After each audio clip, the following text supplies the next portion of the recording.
The cabin had always been my escape, a quiet, fragile pocket of the world where time seemed to stretch and soften. My grandfather built it with his own hands 50 years ago, every plank of wood carrying the weight of his labor and love. As a kid, summers here felt endless. I would fall asleep to the gentle slap of water against the shore, to the rustle of trees, whispering secrets outside the thin window panes, the smell of pine, the creak of the floorboards, the hum of insects. On warm nights, they weren't just memories. They were a part of me. After my divorce, the cabin stopped being just a getaway. It became everything. My safe place. My refuge. The world outside had grown too loud, too complicated. Here, by the lake, the air itself seemed quieter, heavy with calm. The walls knew my sadness. The woods seemed to hold me when no one else did. That's why the knock on the door that morning didn't just surprise me. It unsettled something deep in my chest. It wasn't a friendly knock. It was sharp, measured, out of place in the soft, early silence of the lake. I opened the door. No. One stood there. Only the cold air and the faint smell of damp leaves. My eyes dropped to the small folded paper tucked under the frame. My fingers were stiff as I unfolded it, as if some part of me already knew it wasn't going to be good. Notice? This property has been reported as abandoned under Community Code 1-B. Inspection pending. Non-compliance may result in seizure. 4. A second, my brain couldn't process the words. Abandoned. The smell of coffee still clung to my hands. My breath fogged in the doorway.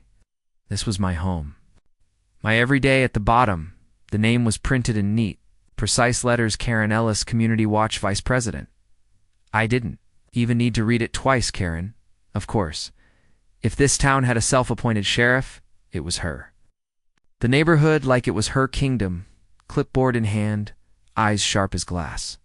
Over the years, she'd reported overgrown hedges, boats tied to the wrong dock, music played half an hour too late.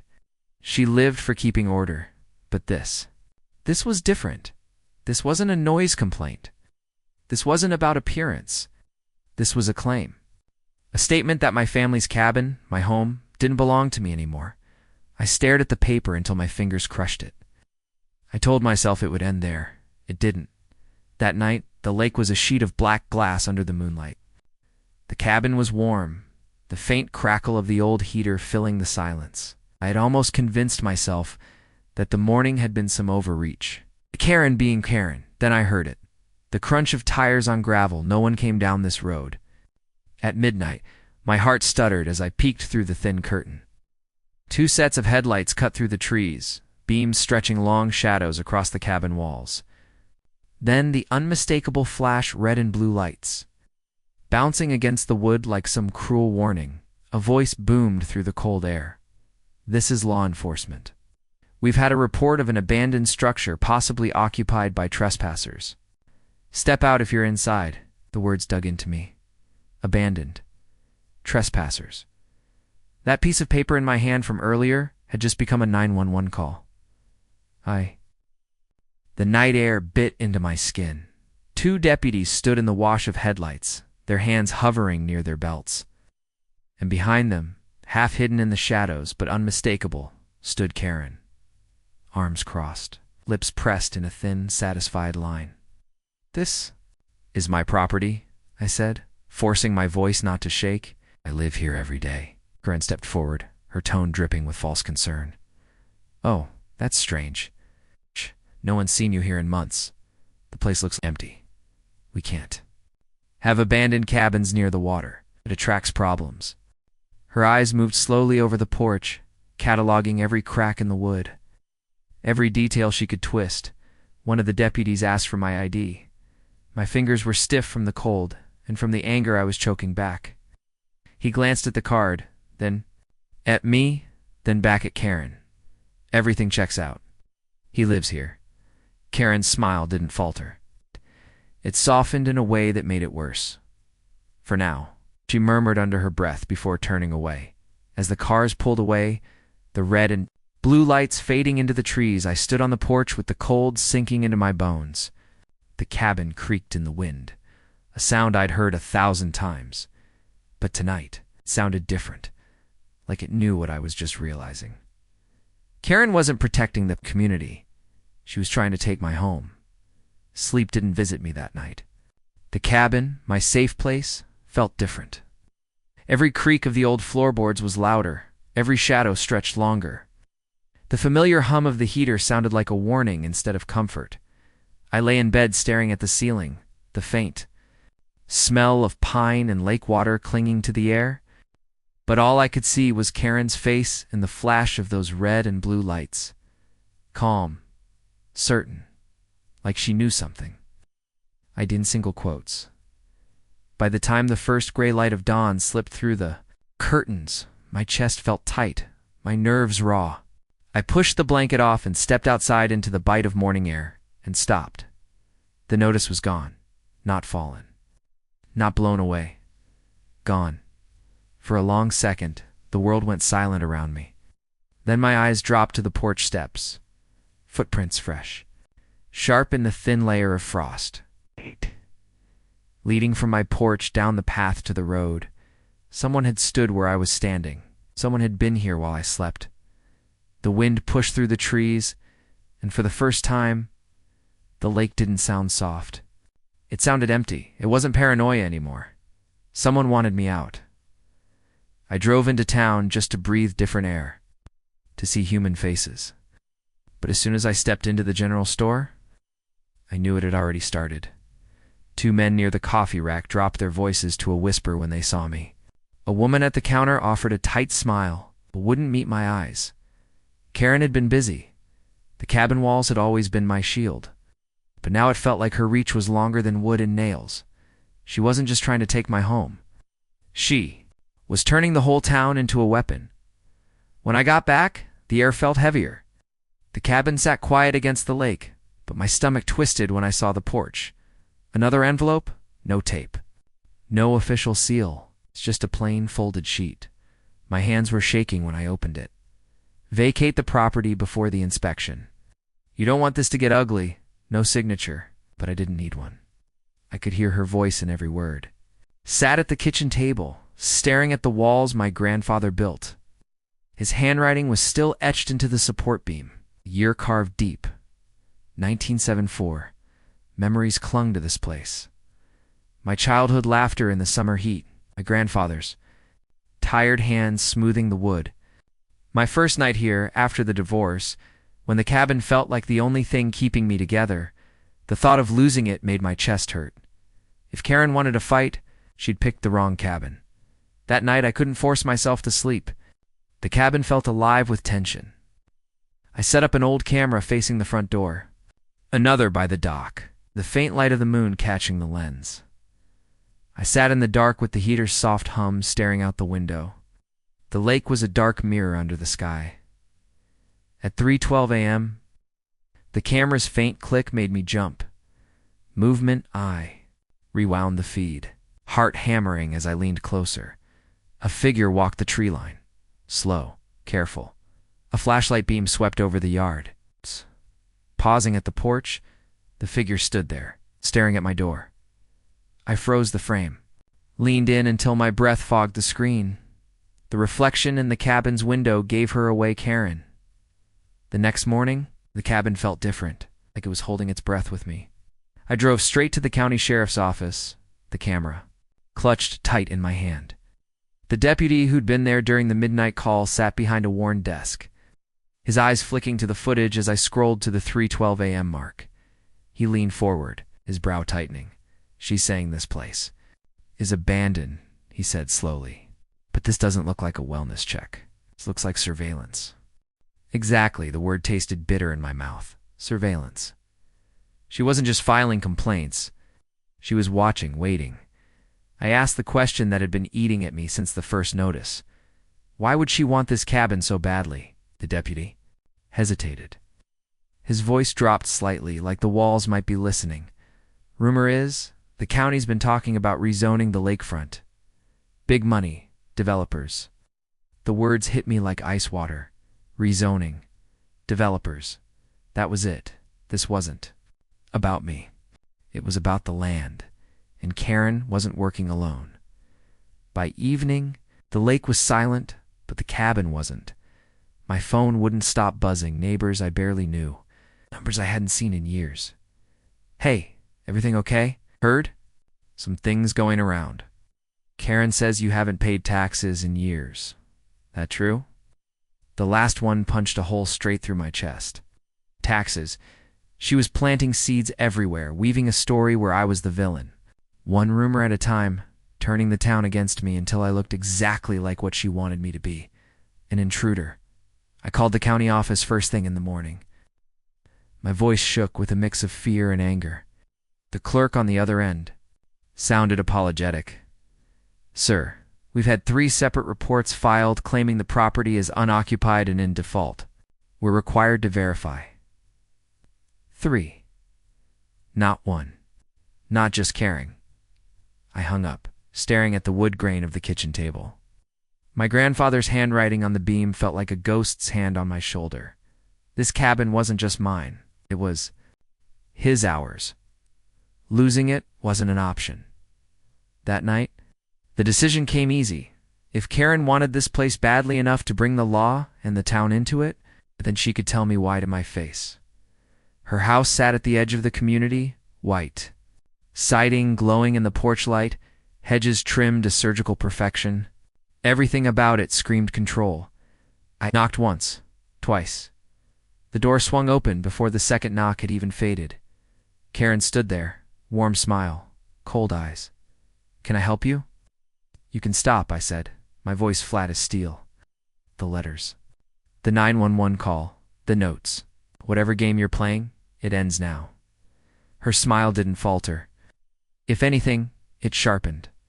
"Oh, sweetheart," she said, voice dripping with mock sympathy. "You think this is about you? This isn't personal. It's business. You're sitting on prime land, and you don't even realize it yet." She leaned closer, her tone dropping to a whisper that slid like ice down my spine. "You should walk away while you still can, before someone decides to make you." And with that, she closed the door. Back at the cabin, her words echoed in my head until they twisted into something worse. This wasn't just a power grab. It was a warning. And people who give warnings usually mean them. The next morning, 3rd envelope waited for me. No seal, no folded letter, just 2 words written in red ink. "Time's up." The words sat on the table like a live wire. Time's up. I didn't sleep. Couldn't. Every sound the cabin made, the groan of wood, the hiss of the heater, the faint lap of water against the shore felt like a countdown. By sunrise, my hands were shaking, not from fear but from resolve. If Karen wanted this place so badly, I needed to know why. No more guessing, no more rumors. I needed facts. The county records office smelled like dust and old ink, the kind of place where forgotten truths lived. I spent hours digging through drawers, pulling brittle folders and faded maps until my fingers burned with paper cuts. And then I found it.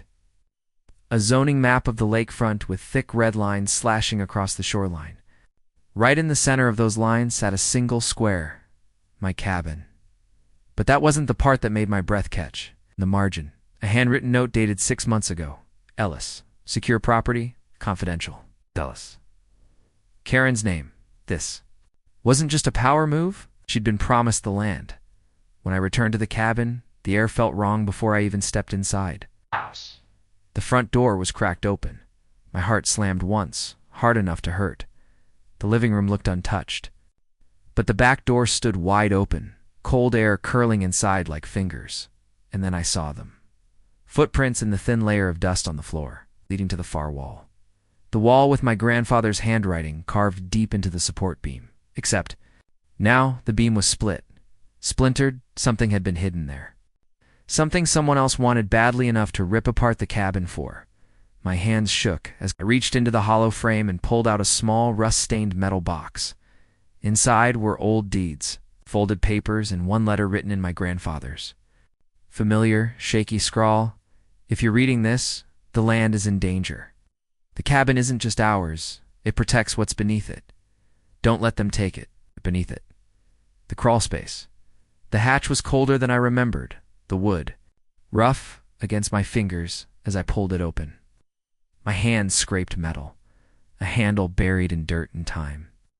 Rust groaned as I forced it open. A rush of stale air swept over me, the smell of earth and something old. It's older than the cabin itself. Wooden steps led down into a small underground room lined with stone. My flashlight beam caught the shape of a chest sitting in the center. Not gold, not treasure. Documents, maps, seals with the county's emblem dated over a century ago. Water rights, land agreements, legal signatures, and one truth that made my stomach drop. The cabin wasn't just home. It was the legal anchor keeping the entire lakefront private. If the cabin fell, the land opened. Its developers could claim it all. Karen wasn't after my house. She was after the key to the entire lake. A floorboard above me creaked. My flashlight flickered off in an instant. Footsteps. Slow. Careful. Inside the cabin, a beam of light cut through the crawl space. And then her voice. Low and sharp, you should have. Left when you had the chance. Karen. I backed against the stone wall, my breath trapped in my throat. The beam of her flashlight swept closer, her shadow stretching long across the stone. You don't understand what's at stake, she hissed. This isn't just about you. This is bigger. Bigger than this town. Her foot hit the first step.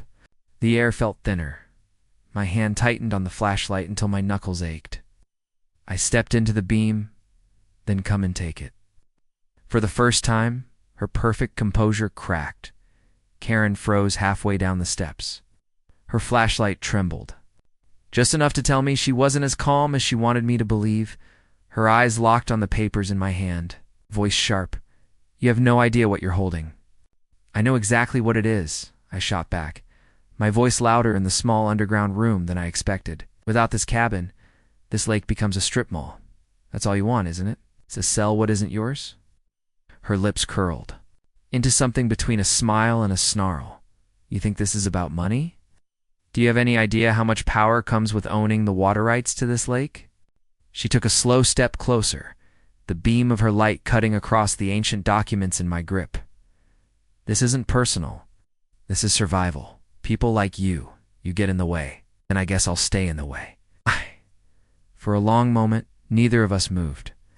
The cabin above us groaned under the weight of the wind, the sound echoing through the stone room like the lake itself was holding its breath. And then a voice exploded above us. Sheriff's Department? Hands where we can see him? Crawl space flooded with light and heavy boots on wood. Karen spun, but it was too late. The deputy from before appeared at the top of the steps, 2 others behind him. Step away now. Karen's jaw tightened, but she raised her hands as one of the deputies moved down. Gripping her wrists and pulling her back up the stairs, I followed, the ancient deeds clutched tight in my hand. My legs felt weak as I stepped back into the cabin's familiar air. How? I started, my voice breaking. The deputy gave a small smirk. That camera you set up? Picture breaking in. Warrant was easy after that. Karen didn't fight, didn't speak. She just turned once, her cold eyes meeting mine as they led her out into the night. This isn't over. The words hung in the air long after the door closed behind her. The week that followed felt like waking up from a nightmare. The county secured the documents, officially registering the cabin as protected historic property. The land was safe, locked behind legal walls, no developer could touch. The neighbors who had avoided me for weeks started showing up. Some brought food, some brought questions, most brought apologies. The whisper stopped. The cabin creaked again, but this time it wasn't warning me. It was breathing. One evening, as the last light of day turned the lake to liquid gold, I stood by the old hatch. My hand rested on the wood my grandfather had built, his words etched into my memory as clearly as the year carved into the beam. Don't let them take it. I smiled, the sound of the water soft against the shore. They won't. Outside, the lake was calm again, the trees swaying gently in the breeze. For the first time since Karen showed up, the cabin finally felt like home again.